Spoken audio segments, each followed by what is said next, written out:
তো hello friends, আমি Sandeep and আপনারা দেখছেন লার্নিং দুনিয়া 2.0 ইউটিউব চ্যানেল।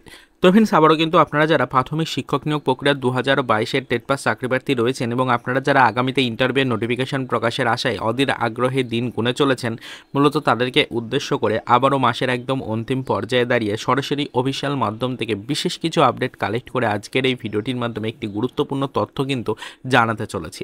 তাই অবশ্যই ছোট্ট ভিডিওটিকে একটু মনোযোগ সহকারে লাস্ট পর্যন্ত দেখে যাবতীয় ডিটেলসগুলোকে ভালো করে বুঝে নেওয়ার চেষ্টা করবেন।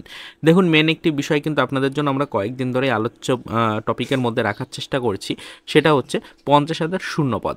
অলরেডি আপনারা কিন্তু দেখেছেন যে নতুন করে জেলাভিত্তিক প্রত্যেকটা শিক্ষা প্রতিষ্ঠান থেকে কিন্তু নির্দিষ্ট শিক্ষক এবং ছাত্রের রেশিওগুলোকে চেয়ে পাঠানো হয়েছে রাজ্যের তরফ থেকে, অর্থাৎ প্রাথমিক শিক্ষা পর্ষদে সেই আপডেটটা এসে পৌঁছবে। তারপর প্রাথমিক শিক্ষা পর্ষদের পক্ষ থেকে প্রত্যেকটা জেলাভিত্তিক শিক্ষা প্রতিষ্ঠান অনুযায়ী শিক্ষক ছাত্রের রেশিওকে গণনা করে নির্দিষ্ট ভ্যাকান্স পোস্ট বা শূন্যপদ কতগুলো রয়েছে সেগুলোকে কিন্তু কাউন্ট করা হবে।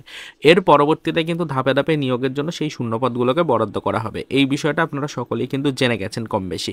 তো আদৌ 2022-এর টেট পাস চাকরি প্রার্থীদের জন্য 50,000 শূন্যপদ সত্যিই বরাদ্দ করা সম্ভব হবে কিনা, এই নিয়ে একটা বড় ধরনের প্রশ্নচিহ্ন কিন্তু উঠেছে সকলের মনেই। তো আজকে আমরা সরাসরি অফিসিয়াল মাধ্যম থেকে এই বিষয়ের উপরে বিশেষ সূত্রে কিছু ইনফরমেশন কালেক্ট করতে পেরেছি যেহেতু, তাই এই ছোট্ট ভিডিওটা ক্রিয়েট করে আপনাদের সামনে তথ্যটা উপস্থাপনা করার চেষ্টা করছি। তো দেখুন, আজকে আপনাদেরকে এটাই জানাতে চাইছি যে অবশ্যই বর্তমান পজিশনে দাঁড়িয়ে আমাদের কিন্তু রাজ্যের হাতে পর্যাপ্ত শূন্যপদ কিন্তু অলরেডি ফাঁকা রয়েছে, যেটা কিন্তু কিছুদিন আগেই সাংবাদিক বৈঠকে সরাসরিভাবে মাননীয় মুখ্যমন্ত্রীর তরফ থেকেও কিন্তু ঘোষণা করা হয়েছে রাজ্যের চাকরিযোগ্য প্রার্থীদের উদ্দেশ্যে। তবে তিনি কিন্তু বারংবার দায়ী করেছেন রাজ্যের এই ওবিসি মামলাটিকে ইস্যু বানিয়ে তিনি বলতে চাইছেন যে আপাতত কোনো নিয়োগের নোটিফিকেশন দেওয়া সম্ভব হচ্ছে না। তবে ওবিসি মামলা মিটলে যত তাড়াতাড়ি সম্ভব কিন্তু ধাপে ধাপে এই সকল শূন্যপদগুলিকে পূরণের জন্য নোটিফিকেশন লঞ্চ করা হবে রাজ্যের তরফ থেকে, এই আশ্বাস কিন্তু তিনি দিয়েছেন। তো আদৌ মেন পয়েন্ট যেটা, যে আদৌ কিন্তু আমাদের 2022-এর যে টেট পাস চাকরি প্রার্থী রয়েছেন তাদের জন্য ইন্টারভিউ নোটিফিকেশন যেটা প্রকাশিত হওয়ার সম্ভাবনা থাকছে এই 2025 সালে, সেখানে 50,000 শূন্যপদের যে দাবি জানাচ্ছেন বারংবার চাকরি প্রার্থীরা, সেটা কি পূরণ হতে পারে? সত্যিই কি 50,000 শূন্যপদের নোটিফিকেশন লঞ্চ করতে পারে রাজ্য সরকার, বা সত্যিই কি প্রাথমিক শিক্ষা পর্ষদকে এই বিষয়ের উপরে ক্লিয়ারেন্স দেওয়া হতে পারে? এই নিয়ে কিন্তু একাধিক প্রশ্ন উঠছে চাকরি প্রার্থীদের মধ্য থেকে। তো আপনাদেরকে এই বিষয়ের উপরে আপাতত বা আপডেট অনুযায়ী জানাতে চাইছি যে 50,000 শূন্যপদের আশা সম্পূর্ণরূপে আশায় কিন্তু থেকে যাবে এবং এটা সম্পূর্ণরূপে নিরাশায় পরিণত হবে পরবর্তীতে। তার কারণ 50,000 শূন্যপদ যেটা প্রকাশিত হওয়ার সম্ভাবনা রয়েছে বলে আপনারা মনে করছেন, এটা সম্পূর্ণরূপে একটি ভুল ধারণা। রাজ্যের হাতে আপাতত পর্যাপ্ত শূন্যপদ রয়েছে ঠিকই, তবে রাজ্যের হাতে আপাতত একাধিক ইয়ারের টেট ক্যান্ডিডেটও কিন্তু রয়েছে।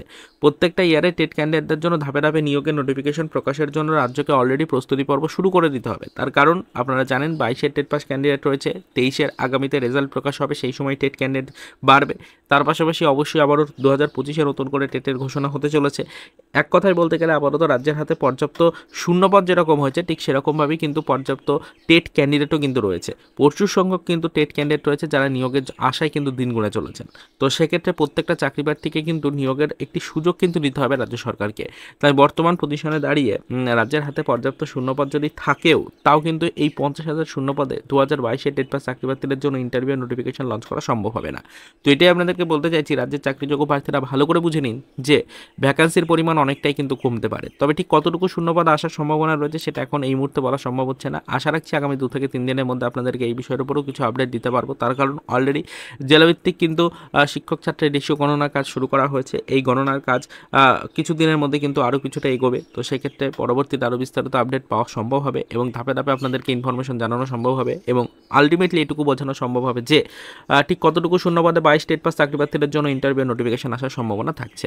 এই বিষয়গুলো নিয়ে পরবর্তীতে আপডেট কালেক্টের চেষ্টা করব। তবে আপাতত আজকের ডেট পর্যন্ত যেটুকু ইনফরমেশন পেলাম বিশেষ সূত্রে সরাসরি অফিসিয়াল মাধ্যম থেকে, সেটুকু আপনাদেরকে জানালাম যে এই মুহূর্তে দাঁড়িয়ে কিন্তু 50,000 শূন্যপদের যে দাবি বারংবার জানাচ্ছেন চাকরিযোগ্য প্রার্থীরা, সেই দাবি কখনোই কিন্তু মানা সম্ভব হবে না রাজ্যের তরফে। কেননা সম্ভব হবে না সেটাও আপনাদেরকে বললাম। তার কারণ পর্যাপ্ত শূন্যপদ এই মুহূর্তে বরাদ্দ থাকলেও সেটা একবারে কিন্তু একটি ইয়ারের চাকরি প্রার্থীদের জন্য কিন্তু লঞ্চ করা সম্ভব নয়। পরবর্তীতে ধাপে ধাপে কিন্তু আরও নিয়োগ রয়েছে, আরও নিয়োগ শুরু করতে হবে রাজ্যকে। সেই জন্য কিন্তু আগে থেকে ভ্যাকান্সি বা শূন্যপদ খালি রাখা সম্ভব বা রাখা জরুরি। সেই কারণেই কিন্তু মূলত আগে থেকে নোটিফিকেশন লঞ্চ করার জন্য কিন্তু প্রস্তুতি পর্ব শুরু করতে হবে রাজ্যকে, এবং তাই পর্যাপ্ত শূন্যপদ হাতে থাকা সত্ত্বেও 50,000 শূন্যপদ নিয়ে শুধুমাত্র 22 টেট পাস চাকরি প্রার্থীদেরকে ইন্টারভিউ নোটিফিকেশন দেওয়াটা কখনোই সম্ভব হবে না। তো এইটুকুই আপনাদেরকে বললাম, আশা করি বিষয়টা বুঝতে পারলেন। পরবর্তীতে আমরা সর্বক্ষণ এই বিষয়ের উপর নজরদারি রাখছি। যখনই কোনো অফিসিয়াল মাধ্যম থেকে অফিসিয়াল ইনফরমেশন বা আপডেট পাবো, সেটা অবশ্যই কিন্তু আমাদের চ্যানেলের ভিডিওর মাধ্যমে ডিটেলস আপনাদের কাছে আমরা কিন্তু পৌঁছে দেওয়ার চেষ্টা করব। করবো।